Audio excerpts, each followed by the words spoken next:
can. Okay, so bathhouse. Over the years, we've changed our opinion on the phasing approaches to this, and at one stage we will actually finish in about 4 weeks' time, and then we will have the definitive answer. Okay? Those of you who have listened to me go on in previous years will know that we've had the definitive answer before. Well, the definitive answer is the one on the very, very, very last day of the dig. Okay? Until some bugger comes and digs it up again in a few years' time and says, I'm cleverly new because I've dug it up and you were wrong. Which is the way that academia works. Okay? So, start off with this large room here. Then there's like a thin corridor beyond it.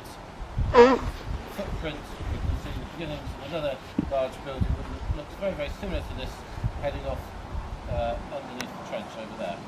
So the first thing to remember is that we only have a fragment of the bathhouse here, which means the sequence in itself will never make sense. The end of the sequence, we have our hallway. It's going to come through here and through this porch, which is an addition. It's added on to this wall. That's clear. And it comes down through these steps.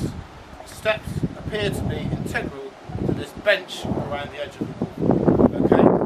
So, in its last phase of use, there is both a bench around the edge of the wall, steps, and a porch. So, that's what happens at the end of the sequence. This is the changing rooms to do with the bathhouse. Okay? Well, we've been digging through the floor that was associated with that changing room. Fragments of which you can still see in here, but half of which we've removed, and established that underneath that this was never changing room at all. There was actually a bath at this end, which we've exposed beautifully here, and a series of drains leading away from it. Unfortunately, because people like to think that it's important to preserve things in situ, we're not allowed to destroy the last phases of this building to find out what's underneath it, so we just have to do the best we can.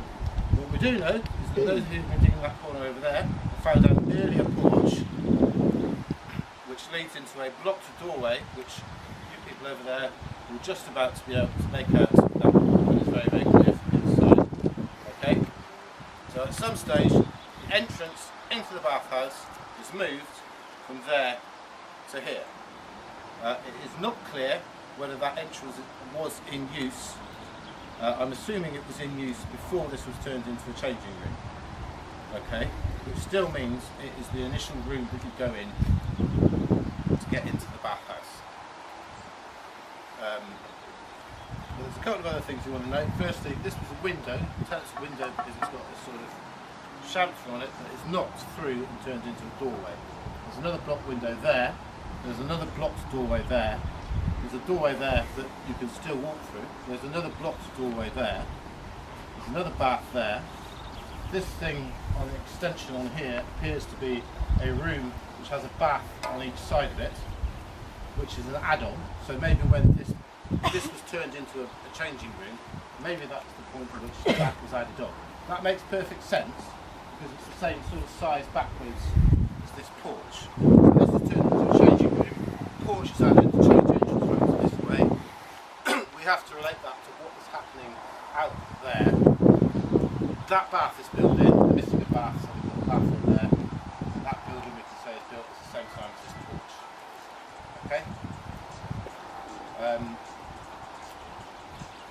The other thing we always used to say, we used to call this room, this long thin room, a corridor room, okay, leading up to what looked like a blocked doorway.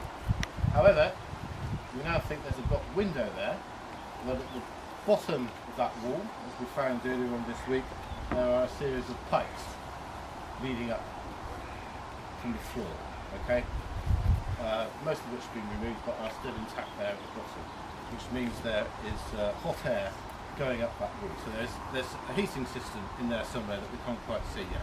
So we want to take apart some of the floor down there and see if we can find some nice hypercourse and furnace room and all sort of kind of type of thing over there. But it looks like we've got hotness over there.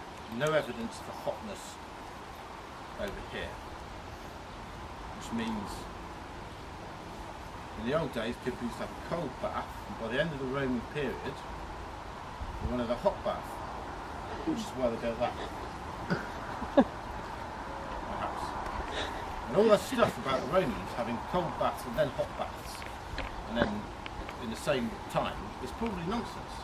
It's probably just people have got the phasing wrong when they did the bathhouses, you see, and they were probably, the hot ones and the cold ones were probably different phases, but they just put them in the same phase because they thought that was easy. See what I mean? Illustrating the point that you should once again treat everything, with caution. So, anyway, our objective over the next 4 weeks, for those of you who are leaving today, I'm very sorry to see you. I do hope you can come back over the next 4 weeks. You're very welcome to, as long as you like. Note that that wall over there, this mysterious, beautiful carved wall with stones, facing stones, which is the best quality wall on this site, goes right underneath those buildings, and we know that it goes down git deep. It's the same sort of level as this. It may in fact be contemporary with this, and what we really want to do is link up that sequence. So we want to know what's happening outside the bathhouse when it was first done. So it's a bit difficult for us in 4 weeks to get all of this down. We're not going to abandon that half of the trench. We're going to do what we can. Maybe we'll run out of buildings and we'll just get a pile of rubble that we can just move out very quickly or something like that, but I doubt it.